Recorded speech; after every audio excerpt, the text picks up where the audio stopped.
Okay, so personal development is super, super important. It's one of the things that we do, one of our income producing things that we do as part of our core everyday task. And so we just wanted to up the level of accountability when it comes to personal development because it is so important. As much as spiritual development is important, the personal development aspect is important too. And so just excited to be in this space of high level accountability and just sharing thoughts because we see things through our own lens. And so you may see something that I don't see, that Shanice don't see, that Robin don't see. And so it's just good to hear the same thing from different perspectives because we are all going to be looking through a different lens. So something is going to capture each and every one of us differently, a different part. And so it's just good to come together as a collective and share our thoughts. And so this space is going to be like popcorn style,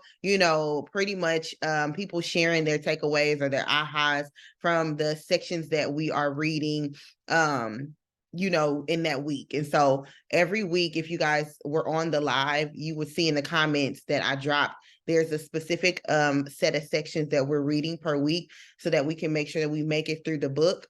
And so you just want to make sure that you are reading those sections and you're reading them for personal revelation, one. And then you're just here to share the things that stood out to you. And so whoever wants to go first, I'm not going to, call on people, but if I have to, I will. But I just want you guys to just share on your hearts and be honest. If you didn't get through the entire passage or whatever, you can say that, but just share from what you got. Share from what you got from what you did read and just commit to being better next time. Hey, I'll share really quick. So good, first of all. I will share. See, the first thing is to learn something new, you have to remove something old. I love that, and because sometimes I try to have a habit or something that I do coexist with the new thing that's built to help me, instead of saying it's time to unlearn that thing so that I can truly learn, because it's hard for two things really to occupy the same space. And so that and winners fail more often than losers fail. It's really easy to have like this woe is me when you're not getting the results that you want. And really the difference between a person that we see constantly winning is their ability to go to the next failure, like literally. And so when you talk to someone who's like a high enroller or any of those things, like if you get into a personal conversation with them, I mean, they stay getting blocked, stay getting no's, stay getting, people quitting on them. And so really being able to really reposition the question, like how many times have I failed today? Have I even failed enough today to be able to see true success? And so that because we don't like the experience of failure, we shy away from it, which is actually pulling me away from success because I don't. So really learning how to like that feeling, appreciate, let me not say even like, appreciate that feeling of the no, appreciate the feeling of the failed moment. Because the more that I can compound those, it will equal my success. And so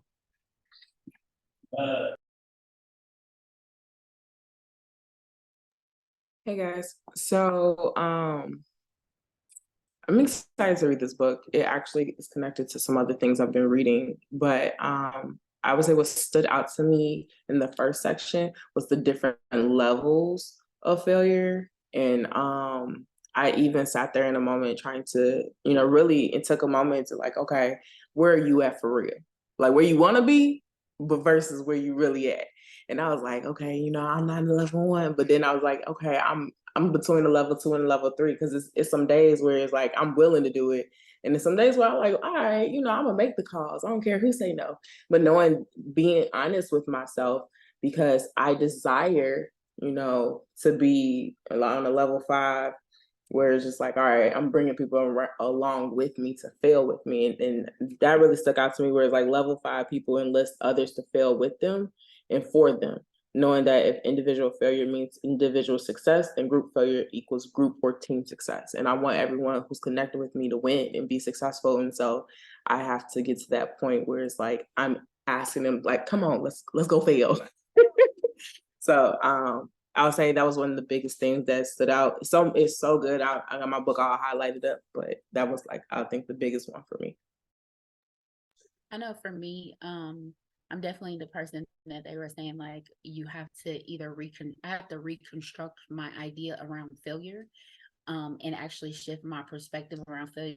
So this is really good for me, okay, on a personal level. And really understanding, like they said, it's on the same coin, just opposite sides. And the whole analogy with like heads and tails were good. The one where it's what do they say?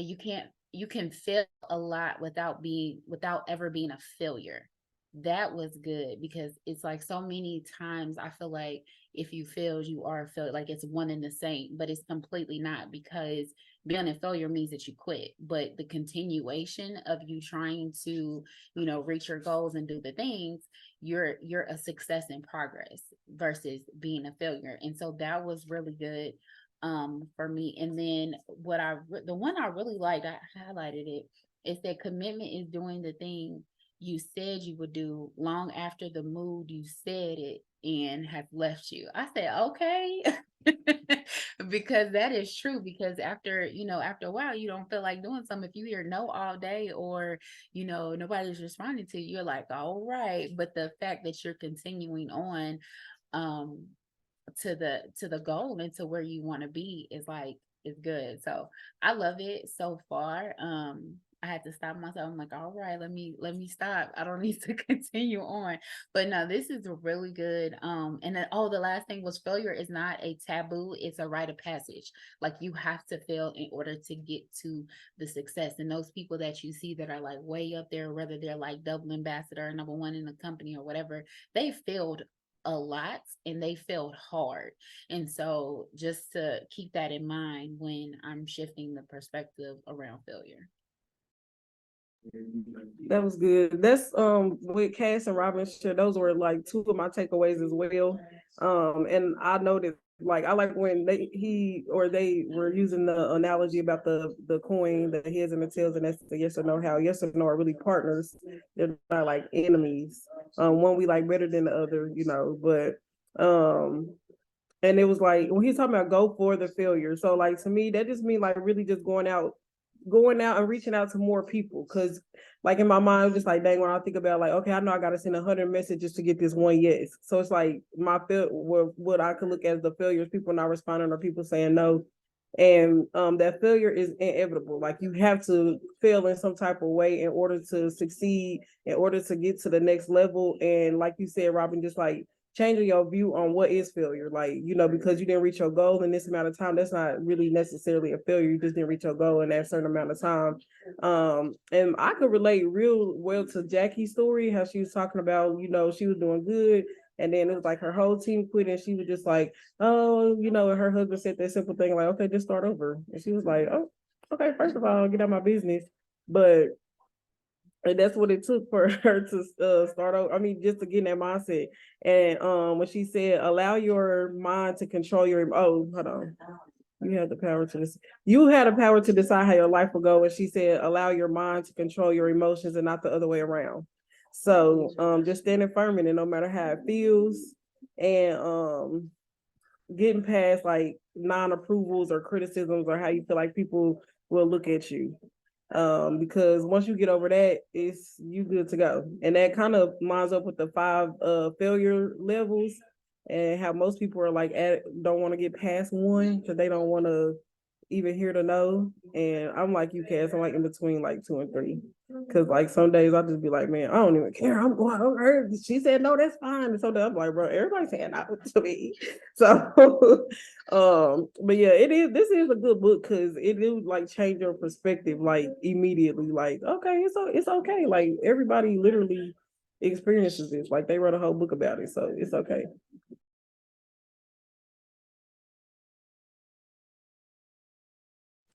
Okay, so my takeaway, this is a good book, and I've just been, and I don't know where I'm supposed to stop it because I'm reading it off my Kindle, and I don't know the table of contents. I ain't found them, and I'm going like, so I don't know where I am. I may be ahead of everybody. I don't know because I just been reading.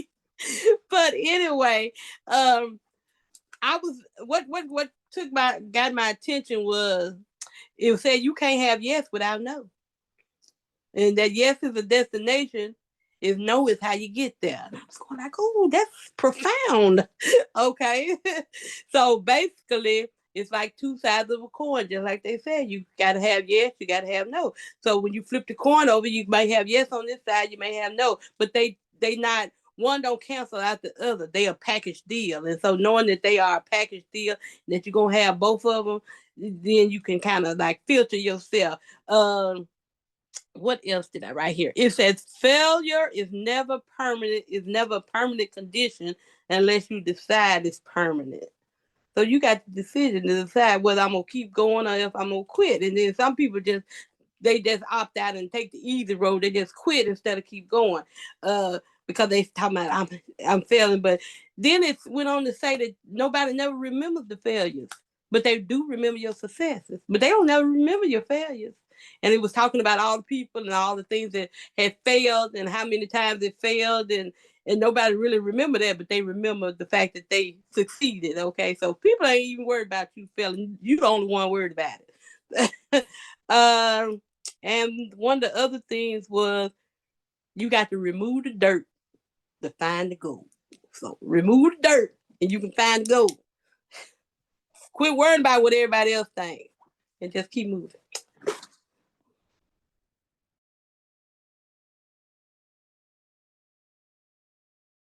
Yes, that was good. The biggest thing for me, like the biggest concept I took away was you just have to be willing to look or change the way you look at no, kind of like what Robin would say, like rewrite your perspective of a no. And then also you have to really like sit back and think about how does it impact you when you hear the word no, and even change that, like change, like, you know, the feeling that you get when you hear no, instead of it being like, oh my God, like making you down and damper, like you can let it empower you. You can let it be amusing. You can let it be your fuel to your fire to keep going. And so just committing to hearing no more often. And that is what will get you to the success, is your willingness to hear it, your willingness to go through the no's. And like Miss Shania said, go through all the no's, go get through all the BS to find the yes and find the next success for you. And then even just rewriting your definition of success and failure. Success is reaching the goal. Failure is not reaching the goal, but it's not no. Like it's not hearing no, that's the failure. It's you allowing that to be in your way and stop you from getting to the ultimate goal at the end.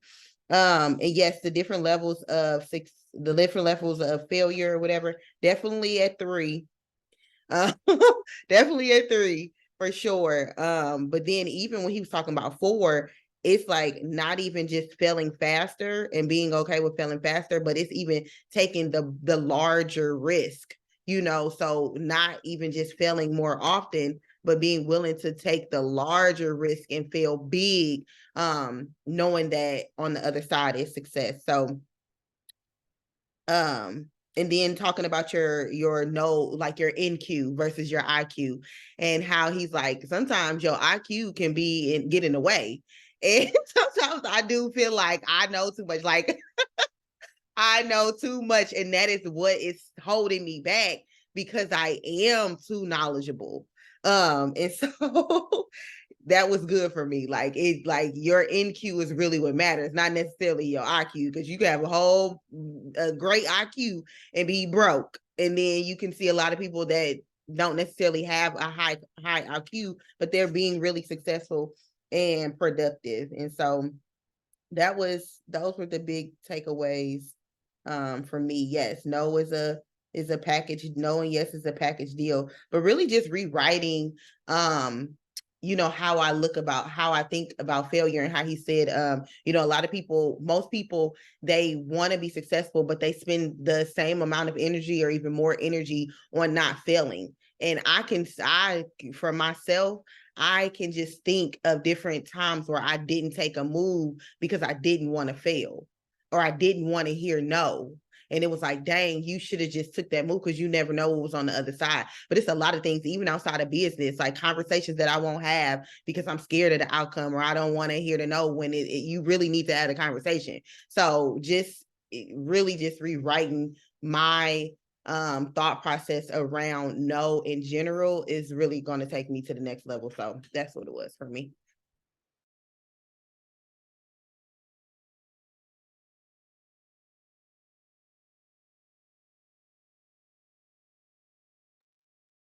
One thing real quick, that came to me when Miss Shani was talking, talking about the coin again. If we literally, if you think about like, let's say a quarter, a US dollar quarter, right? If we only had half of it, it wouldn't be considered a quarter. It wouldn't have the same value. And so that was coming to me. It was just like, hey, if you only had half, if you only had only half of a coin, it wouldn't be the same value. It wouldn't be authentic. And so I was just like, oh, that's good, because my success is going to be authenticated through me going through like the failures. And it was one other thing, and Brittany, I know you had touched on it, but it kicked off, literally it kicked off saying like, if you approach this book with like, oh, this may be worth a try, you are robbing yourself and your team of the results that you both deserve. Like, they're asking, and it was straight off the bat talking about you have to have faith and you got to believe. And I was just like, come on, okay, we're always talking about faith and belief, so you got to start off with that.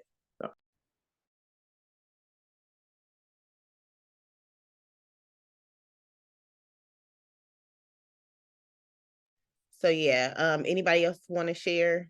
This is what this space is for, is just really sharing the ahas and the takeaways.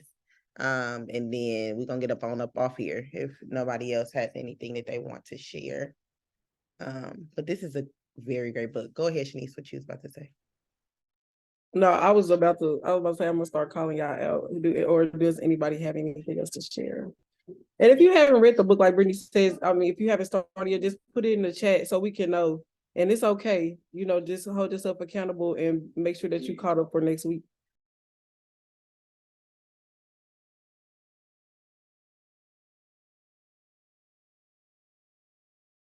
Hey, Patricia. So we are sharing our ahas from the book that we have been reading as a squad, Go for No for Network Marketing.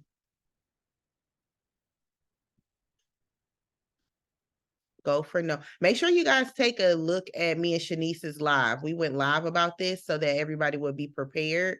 So make sure you're in the Money Squad, actually looking at the different things that we have going on, different posts. And when we tag everyone, it's because you need to actually look at the post and look at the information that's given. Thank you for sharing that. Make sure you guys check your local libraries and see if you can, rent it out from there. If finances are an issue, I know the PDF is on Scribd. I'm listening to it on Audible. You can order it on Amazon as well. If you want the physical book. I don't know if anybody else has any other suggestions, but yes.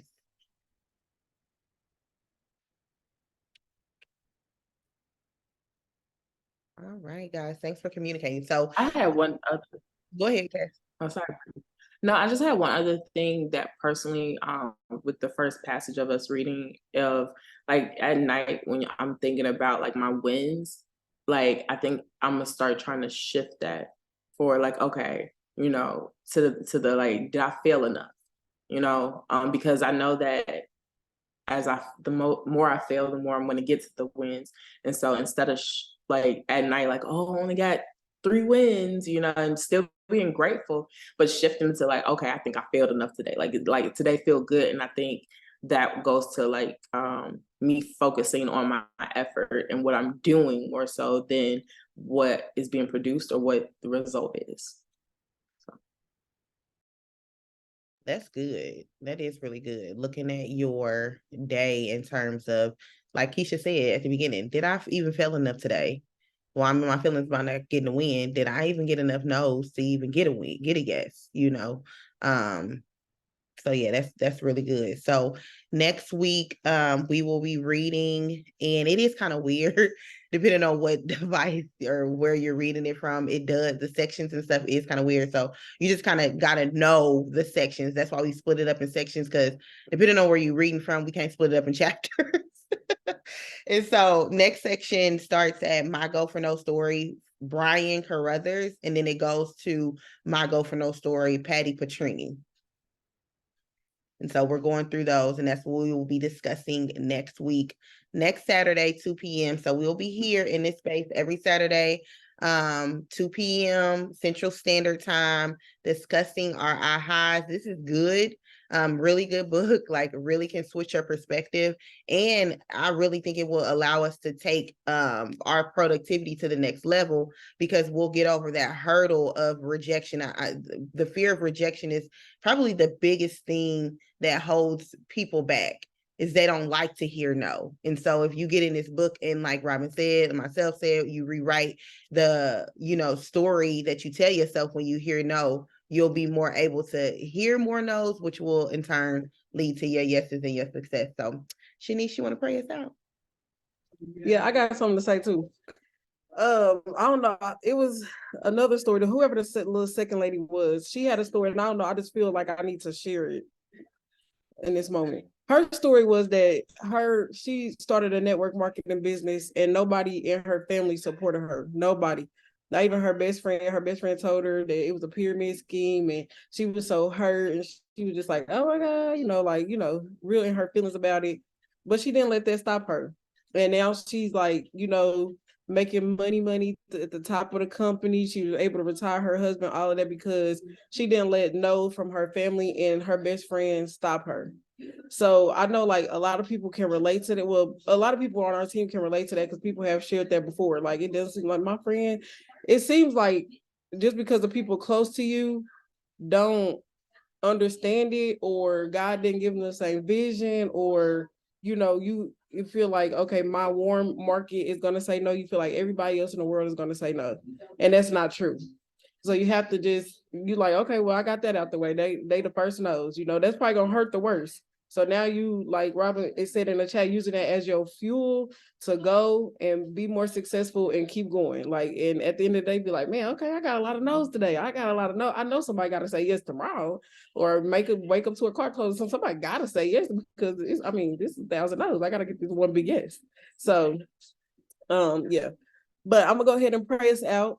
Dear Heavenly Father, thank you so much for allowing us to gather here in this space today as a team, as a squad, being able to just share our minds and our hearts based off of this book that you have placed on Rachel's heart for us to read. You always know what we need, and in the season that we need it, and even when we don't even know. But it's like such an alignment. So we just thank you. We just thank you so much for how this simple book is about to change our businesses, change our mindsets, change our work ethic, to help us take everything to the next level, to become this Black Diamond team that we are.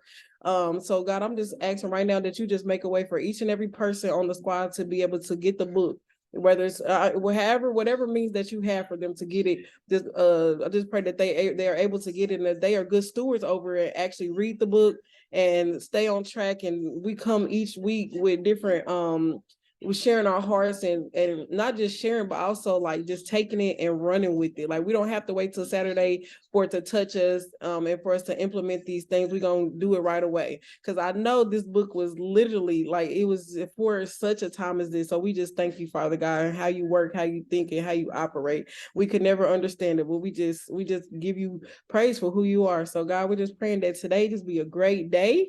We going for the no's, we going for the failures, so that we can celebrate the big wins, the big yeses. So God, we just thank you, we love you, and we praise you. And it is in Jesus Christ's name that we do pray. Amen.